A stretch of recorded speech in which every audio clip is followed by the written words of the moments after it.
Hey, this is a quick interruption before the start of the podcast to say that if you are listening to this episode at any point between May 21st and June 20th, 2024, I, Kayla, currently have a game up on Kickstarter. It's called Psycho Dungeon. It is a fantasy workplace action drama played with no dice and no masters.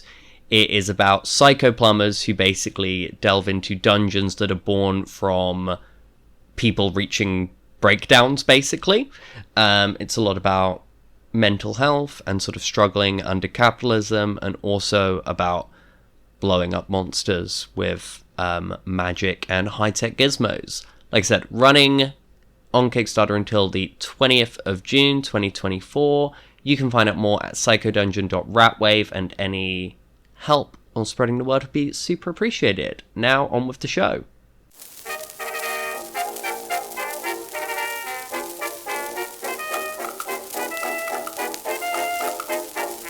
I'm Kayla Dice, and this is Your Life Path. I'm an out-of-control tabletop role-playing game designer, and on this show I talk to TTRPG designers and other exciting guests about everything that inspires or influences them away from role-playing.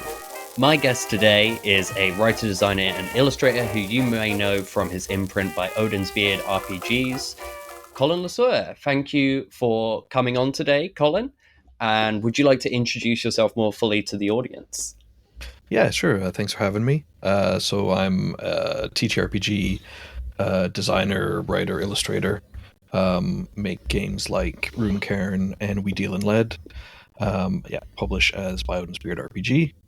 You can find me at By Odin's Beard RPG on Twitter, Instagram, TikTok, and byodin'sbeardrpg.com is my main website.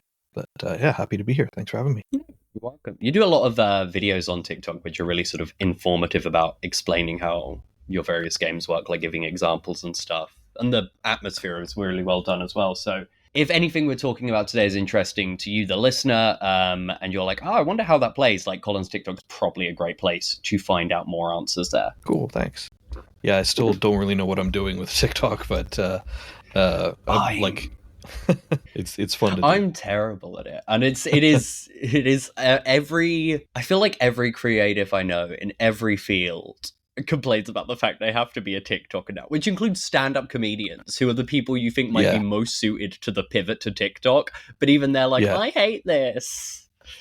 But I think you do it. I'm terrible. I think I'm very horrible streaming conscious. But going into the questions, going to start just sort of getting to know you a bit, and I'll be asking sort of how your sort of early life experiences stuff you think it might connect to your thing. So I guess the first question is, where did you grow up? So as you can probably tell from my accent, I'm not originally from the UK. Born and raised in Canada. So I grew up in two areas of Canada. So Ottawa, which is in Ontario. Like, when you're describing Canada, I usually go in geographic terms, as because it's so big. And a lot of people know like the main touchstones like Vancouver or Toronto. So I grew up in Ontario for the first part of my life, which is kind of central eastern Canada, and then I moved to Alberta, which is central western Canada. So I was there from a teenager on until I moved to the UK. Mm-hmm. But are they very different places, having not been to Canada myself, or did it feel more like a sort of... It was, so my dad was in the Air Force, the Royal Canadian Air Force. So that's kind of why we moved around quite a bit growing up, or like those two big moves. So Ottawa was, I don't really remember that well because we moved when I was about 10. But Alberta, like geographically, or like the landscape was a lot different.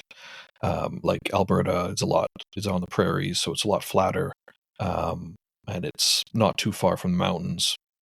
Whereas Ontario, we were fairly close to the sea, or to like water.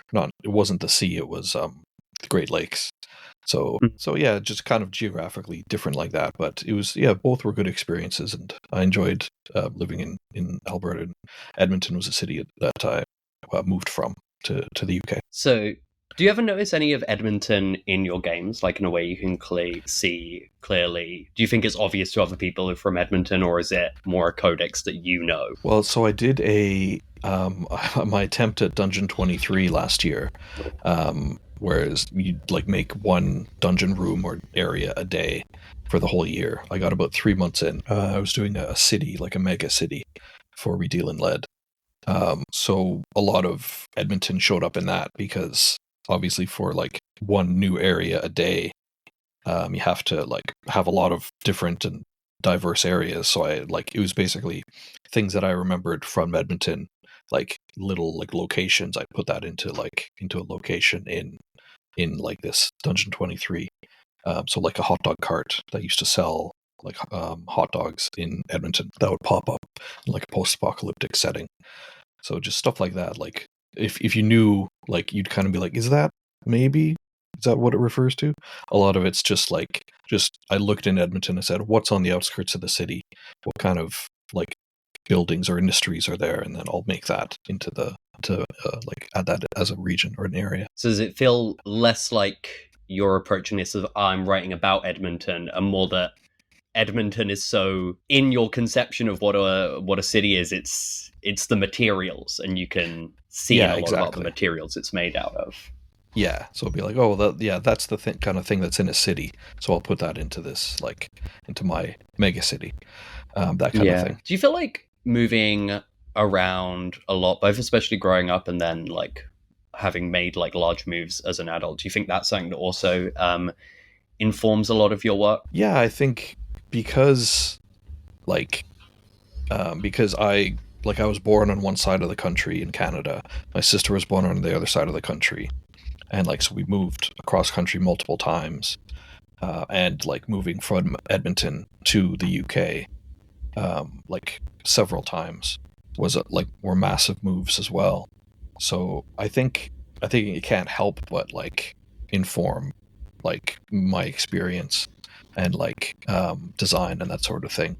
Don't know what shape that takes. If it's like exploration, because I guess like exploring different areas and different regions is a part of the games that I make and adventures. And there's always the notion of like a fish out of water, or like being like a stranger in a strange land, essentially. Yeah, I think it's interesting. I was thinking about this recently while preparing for another interview, and that like so many TTRPGs are about exploration, but I often think like the lens that takes can be really different. And I do wonder if it's a difference that is to do with people's personal experience, whether people are sort of having a lens of someone where it's like, oh, you're a wanderer, you're from nowhere, or you don't have somewhere clear to go back to, and this is a place you're exploring, and like maybe with a lens of it being more, or versus things that take maybe more of a sort of traveler rather than a wanderer, as opposed to like you are someone who will go home and you are going on this adventure and exploring.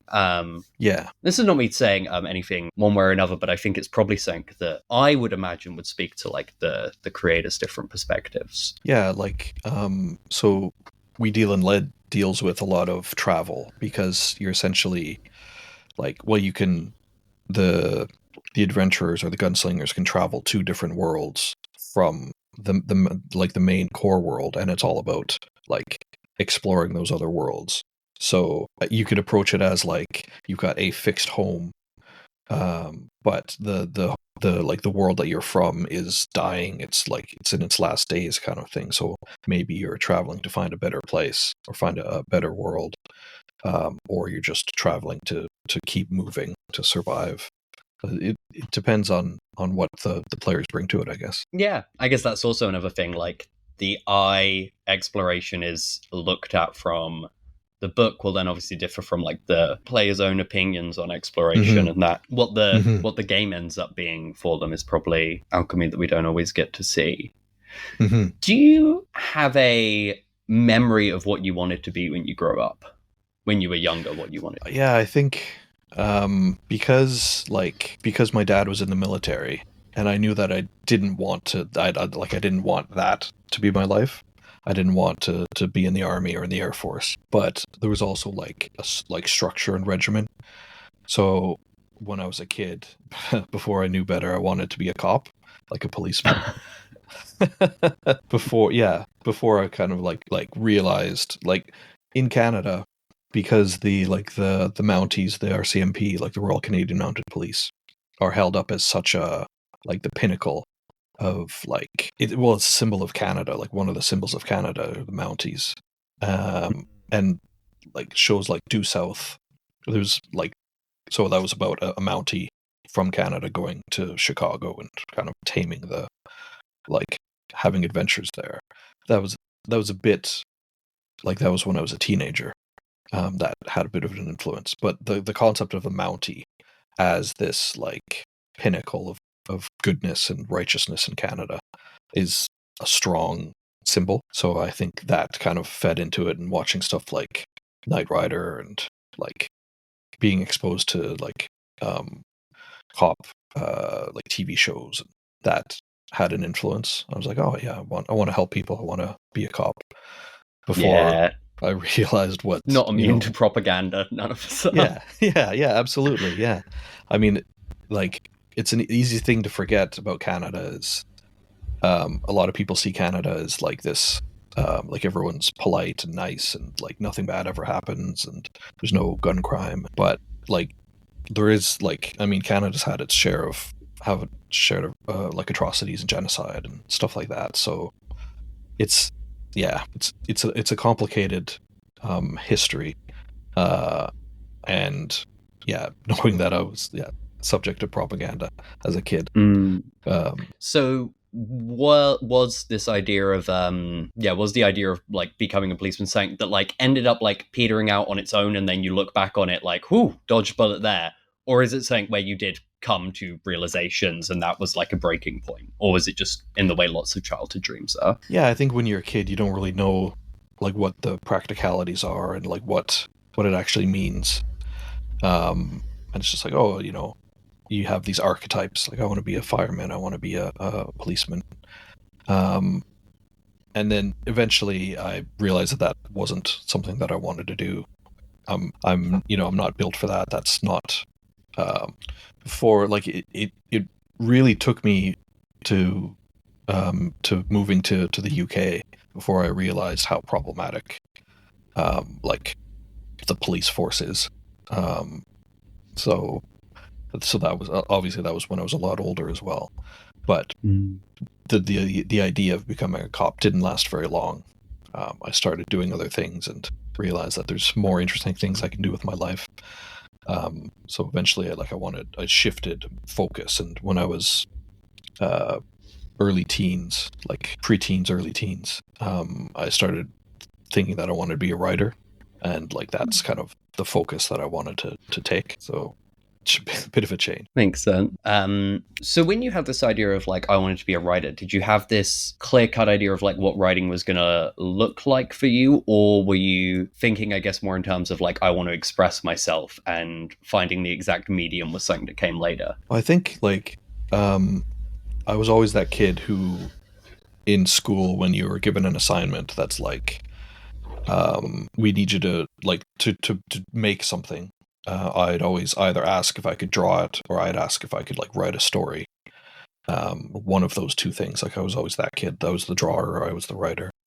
And eventually, like, those two things, I found comics, and, like, that was what I was going to do to bring those two together. Like, I was going to draw comics, I was going to write comics, and that was the shape that it was going to take. That kind of, it was like, I had two periods where I was, like, big into comics. One when I was, early teens, and then another one when I was, like, just graduating high school, or, like, coming out of high school, so, like, 17, 18. And that's when I got, like, big back into comics. And that's when I started to think, like, oh, I could do this for a living. Like, naively, I could write comics for a living. So it's so funny, like, a bit of a tangent, but doing, like, I've done a few conventions now, TTRPG and, like, Thought Bubble, which is like a comic first convention in Yorkshire and Harrogate, and seeing, like, the diversion, like, two two possible paths. One is like a TTRPG writer and creator, and another one is like a comic writer or creator. And one pays more than the other, and it's not comics. So you have to like, you really have to love comics in order to like write for them, because the vast majority of people don't, like, you don't get paid very well, and it's like it's hard to make a living.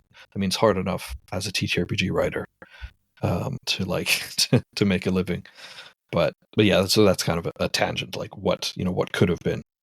But yeah, No, I it think makes comics was something that like that's kind of what I wanted to do, and it just Do you find didn't. a comic book influence in your work, either in terms of layout and visuals?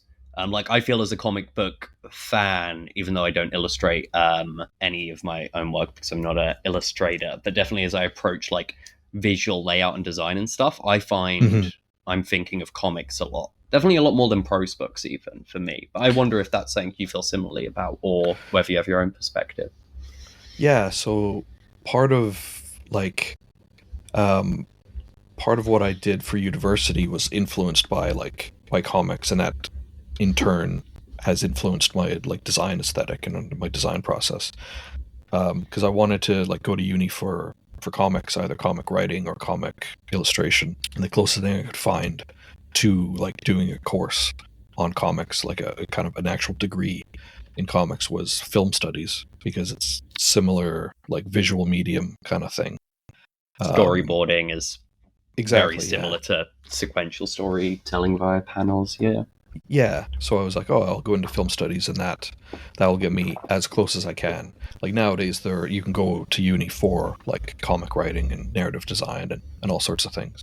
But back then, it was pretty limited, at least where I went to university in Alberta. So I thought film studies, that will get me close to it, and then I ended up doing neither film studies or comic writing after university. But I think the idea of like layout and kind of what you see in a comic panel, and like a layout, or the what you'd see in the frame of an image, like a film frame, that informs what like my design and kind of how I picture an encounter happening, the um like the position of the different parties and the like the heroes and the monsters, what you can see, that sort of thing, that is informed by comics and by like films, like the film camera. So more than like novels or like written literature, it's like visual comics and visual like films that influence my design. Thank you. That's really interesting. So, went to university in Alberta. When was it you first moved to the UK? So I first came over in 2004 to go to university in the UK, in Newcastle. So that was my master's, and then came back to live in 2007, because eventually I wanted to do my PhD in film, and not like that, as everything, like best laid plans, didn't happen. But yeah, so it was originally first came over in 2004. And then 2007. So I've been here since 2007. And do you find like that the experience of moving to the UK, I guess your experience of British culture from an outside lens, do you think that's something that has bled into any of your work in ways you can trace? Yeah, so like it was really interesting, because I didn't know a lot about, like, I didn't have a lot of exposure to actual British culture before coming over. Like I was a big fan of like an idealized Scotland, for instance, including Scotland in the kind of British description. Yeah, that's Like accurate. yeah. So stuff like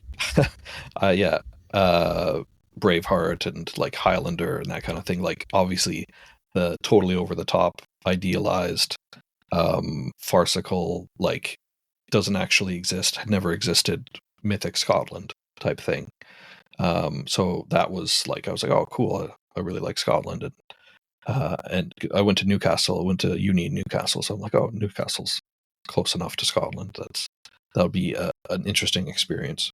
But it was like, so I didn't have any actual like proper hands-on exposure to the culture, to the actual culture, before moving over here. I'd seen it like filtered through like a lot of my favorite comic writers were British or Irish. So I had a lot of kind of secondhand exposure or like filtered experience through their writing, mainly of like Britain in the 70s and 80s. So I didn't really know what to expect. And it was eye-opening.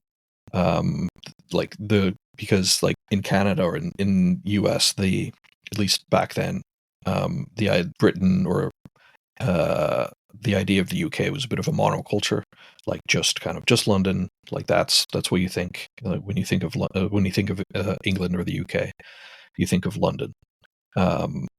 And obviously, I went to Newcastle, which is a really different accent, different culture, different experience to London and to the typical perceived UK experience. So that's like coming at it from that perspective was like a learning experience, and it was really cool. Like I really like Newcastle. I know it gets a lot of stick sometimes, but I enjoy Newcastle.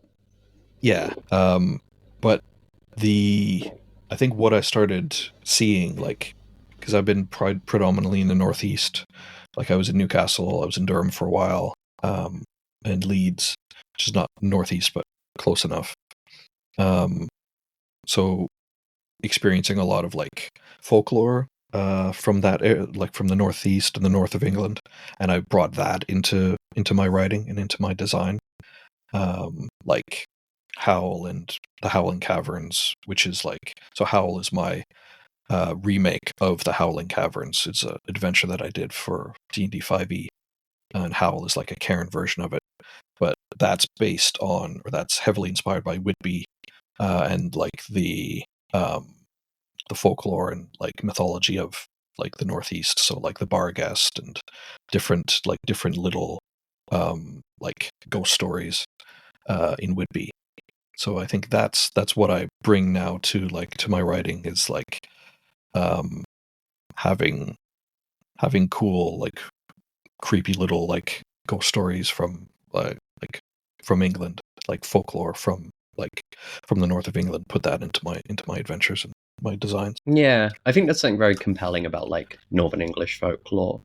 Before we're gonna dive more into TTRPG specific there, but actually, one thing you were saying there, I thought I'd just jump on here. What was the process of adapting one of your own previous works to a new system like for you? Did it feel like rewriting? Did it feel like editing? Did it feel like adaptation? I guess I'm just interested as someone who is not who, while I've worked on lots of different systems, I've never actually worked on like remaking one thing and another.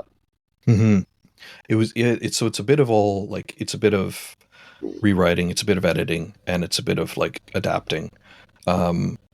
Because while like Cairn is similar to like D&D 5e in that they both use D20s and the mechanics are roughly similar, like it's different enough that I needed to strip out all of the extra like guff that was D&D 5e, and make it a lot more streamlined and a lot more like pared down, because Cairn is a really lightweight system. So I wanted to strip out all the extra stuff. And then obviously like my writing has evolved over the years, even though it was 2019 when I wrote Howling Caverns, and Howl I wrote in 2023, so it's only 4 years between them. But like my writing style had changed, and my editing style had changed, and layout and everything. So it was basically taking that everything that I'd learned making the books in the years between, and applying that to that existing adventure. So the main thing I had to convert or to adapt was the monsters, because the D&D 5e stat block is like it's a page. It's a full page of abilities and like stats and stuff like that. And Cairn it can basically be one paragraph, or like it's really streamlined. You can sum it up in 4 lines basically. So taking out a lot of that extra stuff that wasn't needed, and like condensing it down and like boiling it down to just what's needed for the stats. So it was cool. It was a good like exercise. That sounds interesting.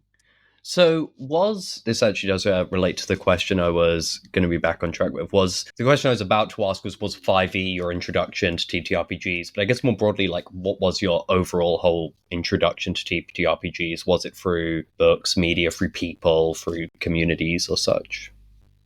So it's similar to my journey with comics. Like I was first exposed to TTRPGs as a teenager, like early teenager, in the 90s. So like my friend was playing, like he was big into role playing games, and he'd play like AD&D second edition, and like Palladium books like Heroes Unlimited and TMNT, like the Teenage Mutant Ninja Turtles RPG, and he got me into it. So it was D&D, it was AD&D that we played mostly. But looking back on it, I don't. I remember some of the adventures that we had, and some of the like I even ran some adventures, but I don't remember the system at all because it was so long ago.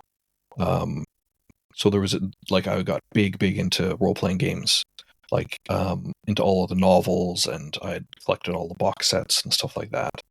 But then like in the late 90s, it just kind of trailed off, and I stopped playing and I stopped collecting stuff. And I only got back into it in the UK, like when I was over here, about 2015. And it was 3.5 that I started playing, because I joined a meetup group, and I saw that there was a D&D meetup group, or like a role-playing game meetup group. So I was like, oh, I used to like playing it when I was a kid. I want to start playing it again.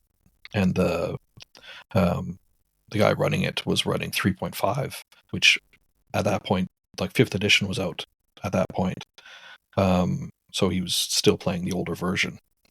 So I found like I was extremely lucky, and I found a collector's edition of the 3.5 Player's Handbook and Dungeon Master's Guide at Traveling Man in Leeds. And like I say luckily, because it's like they go for £200 now, and I got them for like £35 a piece. Yeah. Damn. Yeah, they're like black leather or fake faux leather, like really nice. So that's what I had. Those were my like playing books. So yeah, we played for a few sessions, and that kind of dissolved like a lot of groups do. But then I started playing again with a different group, and moved into Pathfinder, and then I started thinking that I enjoy running games as a DM and as a GM. I think I could write some of this down and like start like publishing it, and like publishing my own stuff. So that's what I did. Yeah. This relates to a sort of pair of questions, which I'll lead with the design one first. Can you trace it sort of when you first considered yourself a designer? I think it was so it wasn't when I was writing my first like 5e adventure. I think it was when I was adapting a system and making a new system myself. So I took Cairn, and I was looking for a long time I wanted to make a Dark Souls TTRPG. So I'm a big fan of the Dark Souls video game series. And I was like, there isn't really a Dark Souls role playing game. Like when I was looking around in 2021, there wasn't, like, obviously the official one hadn't come out yet, and I didn't like there was a Japanese version, but it wasn't on my radar, and it wasn't translated into English, etc. So I was like, oh, I'll make my own role playing game, like fantasy heartbreaker type game. And so I found Cairn and thought that would be a really good core, like good system to use to make it to turn into Dark Souls. And when I started doing that, that's when I'm like, I basically am designing like a new game using an existing game. So I guess aspirationally, I was thinking of myself as a designer, even though I was just at that point just kind of paraphrasing the existing system and writing my own stuff into it. But later on, I like created new mechanics for it and that sort of thing. So it was like when I made Runecairn, that's when I thought, oh, I guess I'm a designer now. Yeah, that makes sense. Like linked to a feat of personal accomplishment. Do Mm-hmm. you remember when you first considered yourself a writer? Because I remember you said that when you were young, you were deciding with this idea of I want to be a writer, which sort of Mm-hmm. places it as a yet to be, I will become. And do you Yeah, remember when that stopped being I'll do this eventually, or I'm going to do this, and when it became, oh yeah, I'm a writer? I think it's one of those things like growing up and like when I was like aspirationally thinking, oh, I'd like to be a writer when I grow up. I'd like to write for a living. It was like the barrier to entry back then was a lot more difficult. Like if you wanted to, this was like pre-internet or like, well, the internet was around, but it wasn't really like what we think of the internet as now. And so like getting writing something, getting paid for it, which I think is that was what I had in my head as, oh, if I get paid for something that I've written, and that makes me a writer. Now I know that's just bullshit. Like you if you write something, you're a writer. Like you don't have to get paid for it. Um, but I think there wasn't really any moment where I'm like, okay, I'm a writer now. Like it's just one of those things that eventually just like the idea of it being aspirational just faded away, and I'm just like, oh, okay, well, I guess I missed the like the milestone, but now I'm a writer, I guess. I guess in the So same way, there's not always the clear cut milestone for when you're an adult or when you're exactly, yeah, more mature than you were the other day, yeah. If especially when so anything, it much would of it is be about flipping mindset. yeah. If anything, it would be like when I had my first sale of like my adventure on DriveThruRPG, because I started selling on DriveThruRPG first. But it turns out that it was my wife, my now wife, who had bought the copy, like the first copy of the PDF. Yeah, that's Yeah, sweet. yeah. But now she's like, oh, I'm not doing that anymore. Like I had a Kickstarter recently. She's like, you're established enough. I'm not gonna. You don't need me anymore to to buy that one copy, the PD copy. You don't need me racing there in the same way. Yeah, yeah. That makes sense. So speaking now more specifically of your games, both Runecairn and We Deal in Lead begin with a design philosophy, which focuses a lot on the core principles and then brief implications of how they affect like the game in a wider sense. And I was Mm-hmm. wondering what influenced this philosophy. Yohai had that listed in Cairn. And he's released Cairn as Creative Commons. So I kind of just took his words and rewrote them like to fit Runecairn. And then I added in my own section on principles of the world because Cairn is meant to be kind of a generic forest fantasy setting, and Runecairn is a bit more. It's more specifically like Norse fantasy in like post Ragnarok. So to support that and to add some extra world building in, I added that as principles for the world, just to kind of give an idea of what the world is like. But the idea of the sections on the philosophy of it and the principles for the warden, which is the GM, and for the player, I think it's really useful because it helps set like a baseline and a framework for what to expect when playing the game. Like when you're running the game and as you're a player, like this is kind of like this is what this type of game is, or this is kind of what you'd be doing or how you would approach a situation in this game. Like you need to kind of be cautious. You're not going to be able to win every fight. If you don't succeed right now, then try again later and try different approaches, that sort of thing. It's almost like a reworded what is an RPG section. So it's just kind of like to set expectations. Yeah, that makes a lot of sense. Do you see those sections, which obviously are like do have some slight differences between them as it relates to world things? Do you see them as all about like this is what we're doing here, this is about this game, or do you see them as in some senses about yourself and how you see like your conception of like this is the philosophy I go into designing with? I think it's a bit of both, like because some players like will they won't really concern themselves with what the designer's intent was. They'll just, play it how they want to play it, which is awesome. Like that's absolutely valid. And then other players will be like, "Oh, how should I be playing it? Like how does a designer want me to play it?"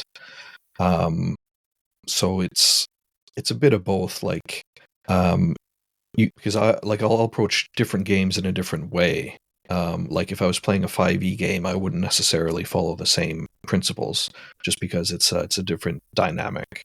Like you'd be a bit more, it's more heroic fantasy, so you'd be a bit more proactive, like kick down the door, run in, fight the monster, that sort of thing.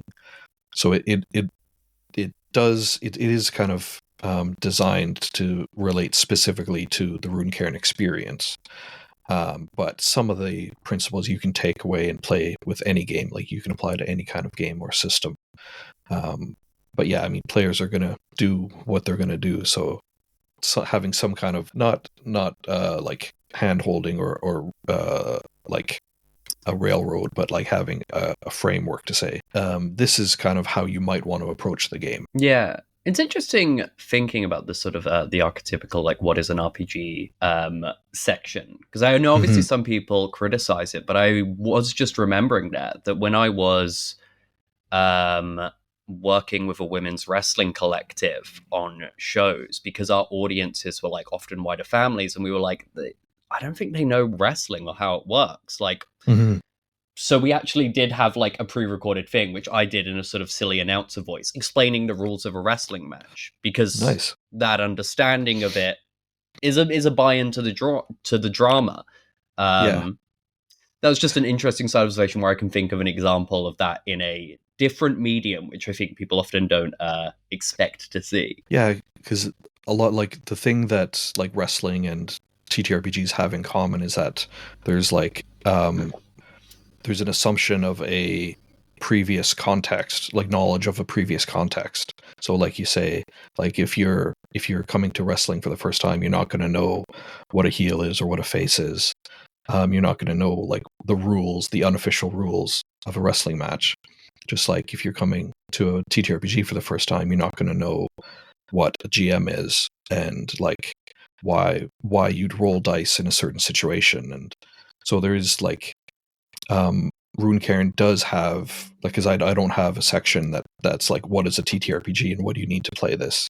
There's a little bit of previous knowledge that's assumed that the reader would know, whereas something like D&D 5e has like they want you to be able to play it with no previous knowledge whatsoever. So yeah, there's, I think, just to keep the like the lightweight nature and keep the kind of philosophy from Cairn is to keep it as simple as possible. I left that out, but I do think there's like there's a time and a place for it, definitely. Yeah, totally. I'm really interested in genre and depictions of genre, and both because of I like a lot of genres and different things, but also I'm really interested in often like the semiotics of a given genre. And We Deal in Lead is a Western, which is obviously like a hugely expansive genre, covers like this massive variety of subgenres and stuff. So when you approached making a game that is in part a Western, what I was wondering is what were the sort of touchstones for you for your personal version of the Western? And then I was also curious about what attracted you to the more specific Weird West subgenre as a space. So the main the kind of primary inspiration for We Deal in Lead is Stephen King's The Dark Tower. So that was my, this is my version of, or this is the closest that I can get to making a Dark Tower role-playing game without it actually being called The Dark Tower and without getting sued by Stephen King's managers. So that's where it started from. So there's like, it's a very specific type of Weird West and a type of world. It's like a mashup of sci-fi, fantasy, horror, post-apocalypse, but with the overall like kind of genre coding of a Western. So the idea is that like hundreds of thousands of years in the future, or an X amount of years in the future, the world, like the universe, is just falling apart. Like time and space no longer have the same power that they used to. So old magic is like is waking up again, or has woken up, and like ancient technology is falling apart and doesn't work anymore. So amongst that, there's like a chivalric force known as like the gunslingers. They're like the last bastion holding things together. And they're like basically King Arthur by way of the gunslinger. The Man with No Name, Clint Eastwood's For a Few Dollars, or like the Dollars trilogy, Fistful of Dollars, For a Few Dollars More, and The Good, the Bad, and the Ugly. So it's like a post-apocalypse, but within like the framework of a Western, and that's what I've taken into, or for We Deal in Lead. And there's like interdimensional travel, or like traveling between worlds, and like traveling between time periods. So rather than specifically creating rather than it being Western first, like Western genre first, it's like the Dark Tower first. I've started to move away from that a little bit more, and kind of because there's only so much that like there's only so much that I can get out of just recreating what Stephen King's done and kind of paraphrasing it. So I'm moving into like new territories and kind of trying to do different things with it. But that was the main core, is like what would a Dark Tower game look like? And now I'm looking at like, okay, well, now that I've set that baseline, it's like my version of that. How is it going to be different? And like, what's the world going to look like? And what other worlds are there? But I'm also aware that it's cool to like, as problematic as the Western genre is, it's cool to play as a cowboy or as a gunslinger. So how do you make it interesting, just like for people who have no knowledge of the Dark Tower and aren't, just want to approach it as a Weird West, or as even just a standard Old West, but just with a few like strange creatures in it and stuff like that. So the touchstones that I've kind of built for the Western side of it are stuff like Unforgiven, like the Clint Eastwood film, which is one of my favorite films. It's basically him saying, like, looking back at his history of his Western genre, like the films that he's made in the Western genre, like deconstructing that and saying, like, actually, he isn't really a nice guy. Like he's damaged and broken, and like examining that in a more realistic setting, like not just being like the fastest gun in the West, but like, what does that mean? Like, what does it mean to him as a man and his children, and like how do you exist in the world having done all of the horrible things they've done in the past? So I think, just having a bit of that like pathos, and putting a bit of that into We Deal in Lead, in like the mechanic around sacrifice, because this is like pulling it through from the Dark Tower as well. Like the main character, he often will sacrifice those closest to him to get him one step closer to his goal. Like he's driven, he's ruthless. So what does that mean? Like, what are you willing to sacrifice in order to complete your quest, in order to reach like your life's like goal, like the way you've been working your whole life towards? What are you willing to like give up, or like what are you willing to lose in order to get there? So having like different kind of like mechanics sprinkled in like that, like to show that it's not just you know, cowboys and funny hats and six guns, but there's a bit more to it. Sorry, it was a bit of a long-winded rambling answer. Yeah, it makes sense. It sounds like you're drawing a lot more from the revisionist Western space, where there's a big sort of preoccupation with how perpetrating violence changes the perpetrators in some ways. Mm-hmm. And also thinking in other spaces around different genres.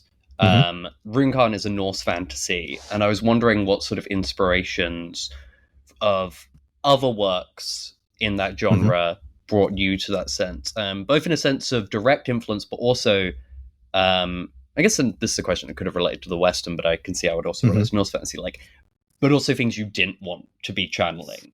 And I did have a separate related question there where I was going to ask about what was the inspiration to create the setting as a post-Ragnarok world, but I'm going to ask, based on a previous answer you said, is that a Dark Souls influence? So it's so for the post-Ragnarok thing, it's a bit of both. Like, so because Dark Souls deals with the concept of like death and rebirth and the cycle of life and things repeating themselves, and Ragnarok, some interpretations of Ragnarok have it being a cyclical thing where like the world is destroyed in this massive battle of the gods and the Jotun, or like the anti-gods.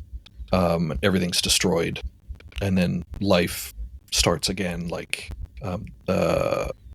things get reborn, and there's like a renewal. And so some people have said that, oh, that, you know, that must mean that it happens over and over and over, like it's like as a cycle, rather than Ragnarok happens and then the world is reborn and that's it.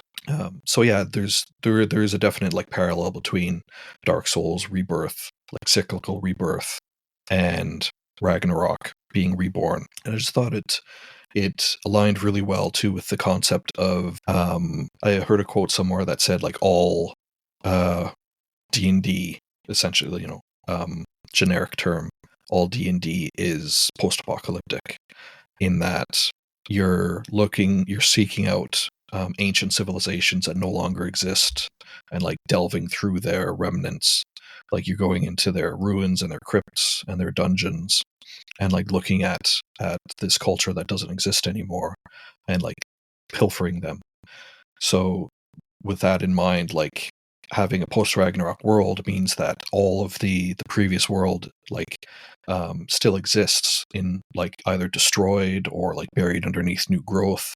So there's a fresh new world to explore and to kind of seek out the mysteries of the past and that sort of thing. So it fits really well together, like conceptually. Like there's this there's been a massive destruction.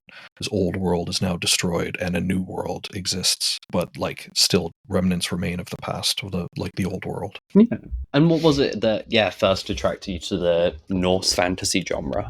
Yeah, so I think I always like growing up, I really loved mythology, like Greek mythology, Egyptian mythology, Norse mythology. And I think it came from that was the kernel of my interest in like Norse mythology. But there were a few things that like contributed to it. One of them is the novel American Gods by Neil Gaiman. So it's one of my favorite books. And I studied it in a comparative literature class in university. That was when I first read it.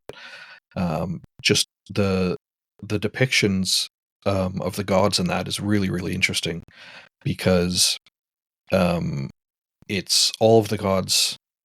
So the short premise of it is that basically every country has their own versions of gods. So America has gods that people who visit America, they bring the gods with them in their worship. So they basically give birth to the gods when they travel and journey to a new country. So every god that ever existed in people's heads is given form in America. So that means that they're specifically there's the kind of traditional archetypal gods, but from an American perspective or through an American lens. So there are depictions of Norse gods in America, and it's really interesting how the kind of imagined prototypical depiction of the gods changes in a different setting and in a different context. So having that, like kind of taking that as a kernel and looking at like what does like how belief changes over time and how like depictions of gods change over time and how people worship and believe in gods. It's just a really interesting like way to look at mythology. And that was kind of what like reignited my interest in Norse mythology. So having like I think combining like the idea of Ragnarok and Norse mythology with like Dark Souls and that kind of idea made sense, and that was one of the reasons why I like merged those two together. But I was like very specific, and like I didn't want the more problematic aspects of Norse imagery. Like I didn't want to like highlight those. I didn't want to. I wanted to stay away as far away as I could from the obviously fascist alt-right appropriation of like Norse and like Viking imagery. Yeah, sounds like a good move. Because it's yeah, it really pains me. I've seeing like, because whenever you like, even on Instagram, on TikTok, you'll see like an image pop up and you're like, oh, okay,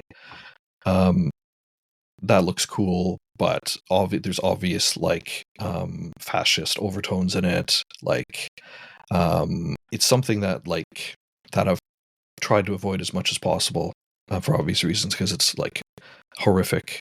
But when you're dealing with like Norse fantasy, you're like, people are gonna come to it, even the people that you don't want coming to it. So I try to signpost as much as I can. Like, this isn't, if you're a fascist, this isn't for you. Like, I don't want you playing my game. I don't want you like interacting with it. Like, just stay as far away as possible, because this isn't for you. Like, you have no place here. But it, yeah. So that's why I see some TTRPGs that are like fire and blood and lightning and like hammers and like, and I tried to lean away from that. I've like, some of the imagery that I've got is dark and it's cool. Like some of the artists that I've used have a really cool and interesting style.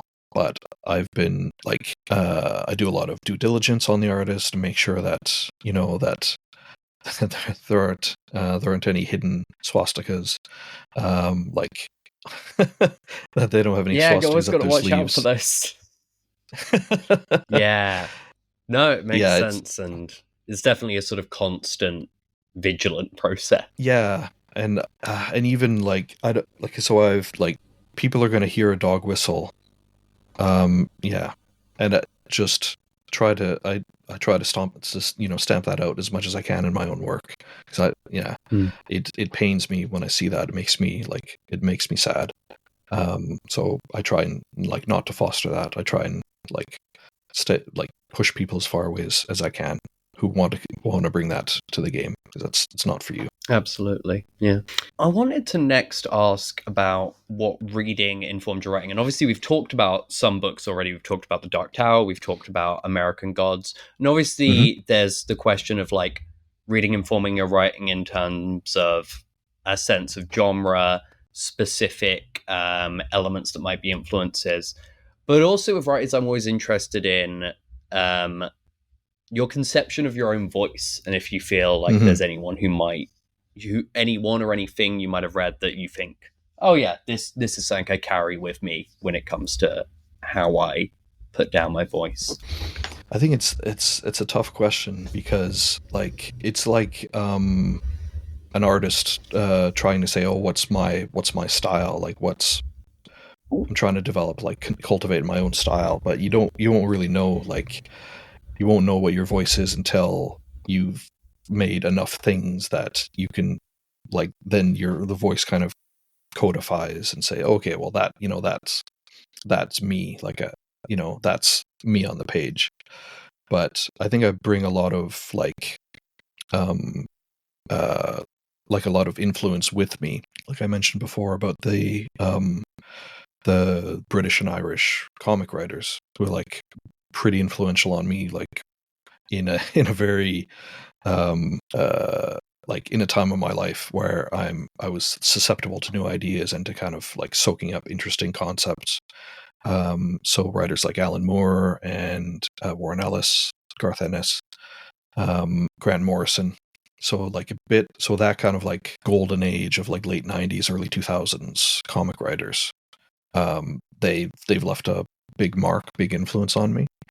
So I think like even those writers are not without like they're not free from problematic ideas and problematic issues. But I guess, yeah, that's what that's the world we live in now. But Yeah, they've had a big influence on my writing style and on what types of stories I'm interested in and types of things that I'm looking to kind of share, and like what experiences I'm looking to design for and stuff like that. yeah, that makes a lot of sense from my familiarity of some, not all of those authors, and I can, yeah, see traces in that sort of like in some of the ideas and spaces you've explored. We talked about artists working with Runecairn briefly, and I wanted Mm-hmm. to ask about how visual art informs your writing in the development process. You're an illustrator yourself, on how the art throughout is entirely your own. For Runecairn, though, there's a mix of your own, a mix of public domain art and illustrations by Jonas Lo Markinson. And then Mm-hmm. for We Deal in Lead, you worked with multiple artists, but didn't, at least from what I could tell by the credits, feature your own art there. I was both wondering, like, what you thought about in when it comes to different approaches to an overall visual identity of a book, Mm-hmm. and also I guess how interlinked are visuals and the design writing in your process. Are you approaching them as a sort of fluid mixed in process, or more as in like I'm in this stage, then I'm in that stage, then I'm in that stage? So it's a bit of a mix. Like I've had a bit of a journey in my like illustration over the years. So Howl was, as I mentioned before, it was based on an older adventure, and I did everything myself for that one. Like I did the art, I did the writing, I did editing, the layout. So that was me exploring like my design and my space within TTRPGs. So it made sense to reuse the illustrations from that. But since making that, I've realized that I'm a stronger writer than I am an illustrator, or at least that's kind of how things have panned out. Is that I've got more focus on writing than I do on art, like creating art myself. So that's why I've tended to seek out either public domain or like licensed art or commissioning art, like specific art myself. I still did a few pieces for We Deal in Lead. Some of the art in there is my own, but it's like little pieces. So I still do some things here and there, but after working with so many great artists, uh, I just know that I still like making art and still like drawing things, but my focus is better spent on writing. and I can pay artists to draw cool things for me, which is what I love doing. Like Felipe Faria, I've worked with him on three things now, and his stuff is just amazing. And he is like, the process of working with him and commissioning him to do art for me is like really rewarding. Because he'll take an idea and he'll make like thumbnails for it, and he'll ask which one I prefer, and then he'll do a sketch from that, and at every stage asking, do I have any feedback? Is there anything I want changed? So it's a really like collaborative process, which I really like. And his, like, he can create really cool, distinctive illustrations, and he's got a style that I really mesh with, that I really like. It's very clean and almost comic booky, black and white ink. So I think that speaks to me a lot. So when it comes to like illustration and design, or visuals and design, I tend to work design first or writing first, and then I'll say, okay, I need some images here, or I like, if I'm doing layout, I'll be like, oh, I need a piece to fit in here, which isn't how I used to do it. Like, but again, my journey has taken me to like writing first or design first and visuals second. You found the rhythm that works best for your process. Yeah. I think the only difference is when I'm doing like when I'm making a dungeon, or like creating encounters in a dungeon, I like to have a visual of what the dungeon looks like first. So like, I'll mock up just like a quick dungeon map, and I'll say, okay, here's the entrance, and here's the 2 exits, and this is the encounter that you'll see, and this is like what the players will see entering this room. So thinking visually that way, and that helps me like riff on different ideas and say, oh, okay, well, if this is here, then the monsters in the next room would be able to hear that, or this is what this room used to be used for, but now it's being used for X, Y, and Z. So it just helps give me like more of a visual of what's going on, and like direct the dungeon, like the action in the dungeon. Thank you for sharing. It's really interesting. So have you ever noticed subtler influences from other mediums? We have talked a bit about literature, we've talked a bit about comics, and then your time doing film studies, which is also what I studied as well, actually. I think I might have talked about before on the podcast. But yeah, are there any stuff where you're like, oh yeah, it comes just from this medium or this thing, and it's part of how I go about stuff, as someone who, has experimented in a variety of different mediums? So I think because I talked before about like visualizing what would be on a comic panel or in the frame of an image in a film, and I also like think about that as in the term of like how you'd compose a scene.